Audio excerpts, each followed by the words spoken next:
बच्चों, मैं डॉक्टर शारदा कुमारी, महारानी महेश्वरलता संस्कृत विद्यापीठ लोहना, मधुबनी से। बच्चों, आज हम उपशास्त्री द्वितीय खंड के लिए पूर्व में जो हमने पाठ्य प्रारंभ कर रखा है इब्न बतूता, उसी से संबंधित बातों का अध्ययन करेंगे। बच्चों, हमने इब्न बतूता के जीवन परिचय और उसके यात्रा करने के बारे में जो है उसकी जानकारी हासिल की थी इससे पूर्व की कक्षा में।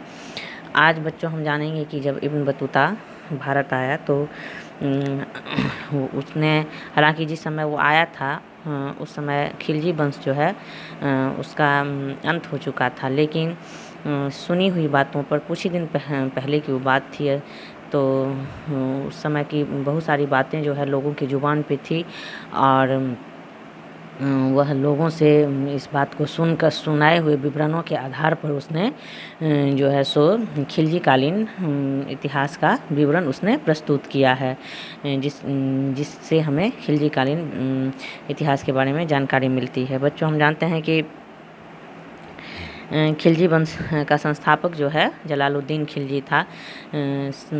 सल्तनत काल में जब मोहम्मद गोरी का सेनापति कुतुबुद्दीन ऐबक के द्वारा मामलुक वंश या गुलाम वंश की स्थापना की गई, वहाँ से लेकर के फिर खिलजी वंश, तुगलक वंश, इसके बाद सैयद वंश और लोदी वंश, ये 5 राजवंशों ने सल्तनत काल में जो है वो शासन किया था, जिसमें खिलजी वंश जो है उसका भी काफ़ी महत्व है। और अलाउद्दीन खिलजी जलालुद्दीन खिलजी का भतीजा और दामाद था। अलाउद्दीन खिलजी के समय में खिलजी वंश जो है वो उसका काफ़ी प्रभाव रहा, खिलजियों का काफ़ी प्रभाव रहा। उसने दक्षिण भारत में भी विजय हासिल की और दक्षिण भारत के राजाओं को उसने काफ़ी लूटा, वहाँ से काफ़ी धन अर्जित किया। तो खिलजी वंश से संबंधित बातों का विवरण जो है इब्न बतूता ने भी किया है। हालांकि वो 13 वर्ष के पश्चात, खिलजी वंश जब समाप्त हो गया 1320 ईस्वी में, उसके 13 वर्ष पश्चात इब्न बतूता दिल्ली पहुंचा था। लेकिन मैंने पहले ही कहा कि उसने एक अन्वेषक इतिहासकार का परिचय देते हुए कई खिलजीकालीन व्यक्तियों से भेंट की और उनके सुनाए विवरणों के आधार पर उसने अलाउद्दीन खिलजी एवं खिलजी वंश के पतन का वर्णन जो है वो प्रस्तुत किया है। वह बताता है कि अलाउद्दीन खिलजी समस्त सुल्तानों में उत्तम था। हिंदुस्तानी उसकी प्रशंसा करते थे। वस्तुओं के मूल्य स्थिर हैं अथवा नहीं हैं, इसका पता लगाने के लिए वह प्रतिदिन मुहतशिब भेजा करता था। इब्न बतूता ने जो है वो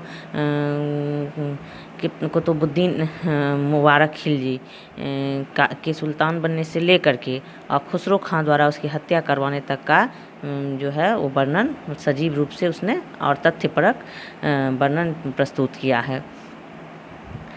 इब्न बतूता खुसरो खां के बारे में भी बहुत सारी बातें बताता है। वह खुसरो खां को हिंदुओं का समर्थक बताते हुए वो लिखता है कि खुसरो खां ने कुतुबुद्दीन के पश्चात सुल्तान बनने पर हिंदुओं को विशेष रूप से सम्मानित किया एवं गो हत्या पर रोक लगा दी।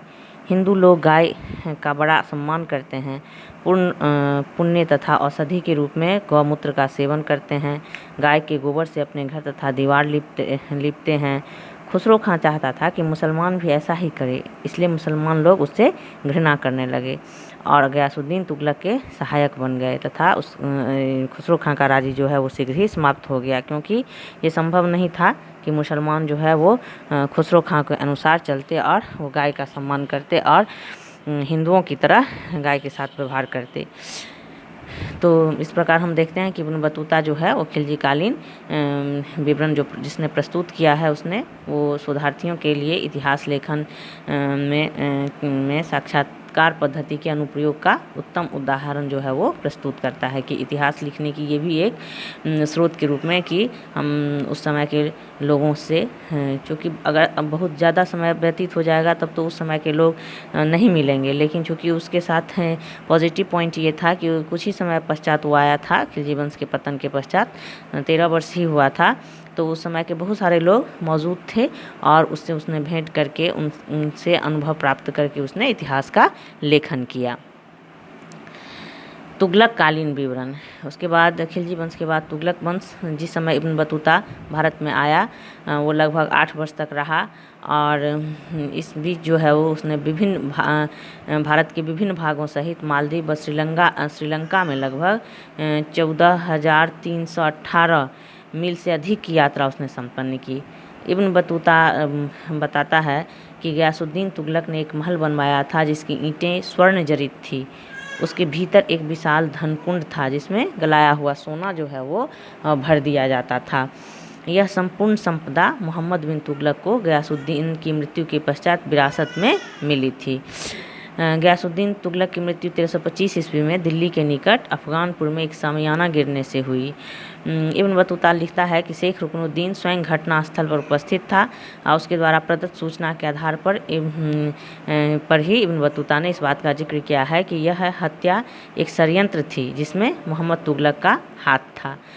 इसी प्रकार मोहम्मद तुगलक द्वारा दिल्ली से जो दौलताबाद राजधानी परिवर्तन किया गया था उसका जिक्र करते हुए इब्न बतूता बताता है कि दिल्ली के निवासियों ने सुल्तान को कुछ ऐसे पत्र डाले थे जिसमें उसकी तीव्र भर्त्सना की गई थी और ये बात सुल्तान को जो है काफ़ी बुरी लगी और इससे वो तंग आकर के सुल्तान ने दिल्ली वासियों को दंडित करने के लिए उन्हें सजा देने के लिए अपना घर बार छोड़कर दौलताबाद जाने को बाध्य किया और उसने राजधानी परिवर्तन किया और सारे दिल्ली के लोगों को वो दौलताबाद ले गया, जिसमें कि दिल्ली वासियों को काफ़ी परेशानी हुई थी। तो तुगलकालीन विवरण को भी उसने प्रस्तुत किया है। बच्चों, आज हमने इब्न बतूता के द्वारा लिखे गए बातों का अध्ययन किया और इससे संबंधित अन्य बातों का अध्ययन हम इससे अगले क्लास में करेंगे जिसमें तुगलकालीन विवरण और अन्य संबंधित बातों पे चर्चा होगी। आज के लिए इतना ही। धन्यवाद।